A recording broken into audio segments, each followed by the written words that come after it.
வணக்கம். தமிழக முதல்வர் ஜெயலலிதாவின் உடல் அப்போலோ மருத்துவமனையில் இருந்து அவரது வீடான போயஸ் கார்டனுக்கு கொண்டு செல்லப்பட்டது. அப்போது கட்டுக்கடங்காத வகையில் அதிமுக தொண்டர்கள் குவிந்ததால் அவர்களுக்கு லேசான தடியடி நடத்தி போலீசார் கலைத்தனர்.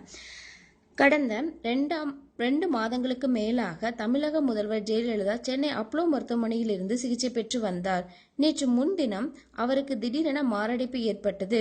அதை அடுத்து நேற்று இரவு 11 மணிக்கு அவரது உயிர் பிரிந்தது என அறிவிக்கப்பட்டது. இதனை அடுத்து அப்போலோ மருத்துவமனையில் இருந்து அவரது உடல் அவரது வாழ்ந்த வீடான போயஸ் கார்டனுக்கு வளாகத்திற்கு உரிய மரியாதையுடன் கொண்டு செல்லப்பட்டது.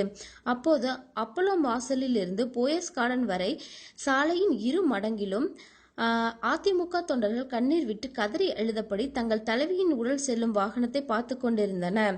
ஆயிரக்கணக்கான அதிமுக தொண்டர்கள் குவிந்ததாலும் உணர்ச்சி வசப்பட்ட நிலையில் அவர்கள் தங்கள் தலைவியின் முகத்தை பார்த்துவிட மாட்டோமோ என்ற ஏக்கத்தில் முண்டி எடுத்துக்கொண்டதால் தள்ளுமுள்ளு ஏற்பட்டது. இதனை அங்கு குவிக்கப்பட்டுள்ள போலீசார் கட்டுப்படுத்த முயன்றனர். கட்டுக்கடங்காமல் போன அதிமுக தொண்டர்களை லேசான தடியடி செய்து போலீசார்கள் கலைத்தனர். இதனையடுத்து போலீசார் அராஜகம் ஒழிக என்ற அதிமுக தொண்டர்கள் கோஷமும் எழுப்பினர். பின்னர் மீண்டும் அங்கு அமைதி திரும்பியது. நன்றி.